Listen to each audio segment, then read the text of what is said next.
Good evening. Thank you very much for your presence at this press conference. President Schulz just had an exchange of views with the members of the European Council.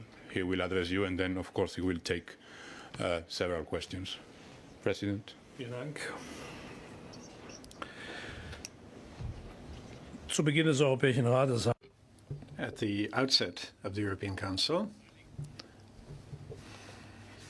all the participants, including myself, in our opening remarks, of course, referred to the terrorist attack in Tunis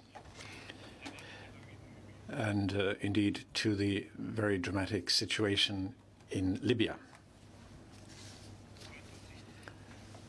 with 22 people killed yesterday in Tunis, and indeed the many victims over recent months who have fallen victim to terrorist attacks, the 21 beheaded Egyptian Copts, whom we've almost lost sight of. These developments show how seriously the situation is, how badly it's developing in North Africa. We have to be aware of the fact that we need to help.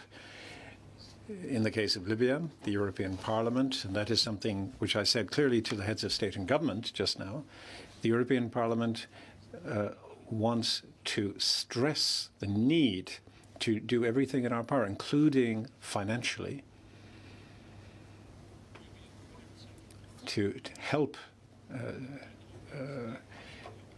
avoid Libya, to avoid Libya's turning into another failed state in the region. That will make the whole crisis in the region even worse. All the problems which we are already facing could only get worse if Libya were to spin out of control. Therefore, our support is very clear for Bernardino Leon's proposal, the proposal of a government of national unity.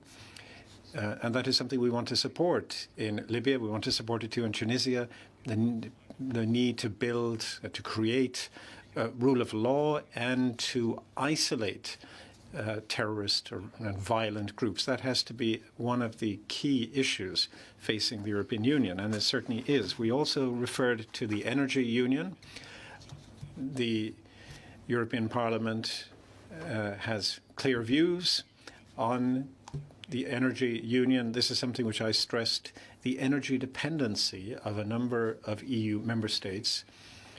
Their dependency on energy imports is a major issue, or would be a major issue, if some of those main suppliers are unreliable and use their energy exports, our imports, as a political weapon. That would be a very detrimental situation. We need to do everything in our power to become more energy independent. That means we have to build up our energy infrastructure. We need to develop an internal market for energy. We welcome, for example, the energy link-up between France and the Iberian Peninsula. This happened a few weeks ago. We very much welcomed that and expressed our support to the French and Spanish governments. We spend 400 billion euro a year on importing energy. We're the world's biggest energy importer, the European Union. Reducing our energy dependency by building up a new energy union, by aiming for more energy efficiency and energy savings. For example, making our buildings more energy efficient. This can create jobs, it can create growth and new opportunities. The energy union will make us more politically independent and can also make a big contribution to economic recovery in the European Union. This also ties in with the December climate conference in Paris, and clearly there is an urgent need for better energy policy. I also raised the issue of Ukraine. We stated clearly that Europe needs to take a united approach towards Russia. That is something which we must maintain a united front. We mustn't allow ourselves to be divided. That applies to the various measures, including the sanctions and also political and economic support for Ukraine. That must be a key concern. And that applies to, in the run-up to the Eastern Partnership Summit on the 21st and 22nd of May in Riga. In the run-up to that, we have to bear in mind at all times that there is a potential for instability in our immediate neighborhood to the east. And it is essential to follow this dual strategy in the case of Ukraine, to stabilize Ukraine, to invest in the country, to help the government to strengthen and consolidate democratic structures in the country, to help the government get the country out of the economic crisis, to become less energy dependent on Russia, but at the same time to keep open channels of discussion with Russia.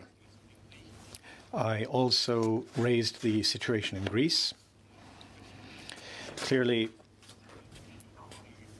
we indeed will, this is a matter which will continue to be discussed in the summit framework. The Greek government will or should fulfill its commitments in respect of the commitments it has entered into. We have to recognize, too, at the same time, that the Greeks are in a very difficult situation.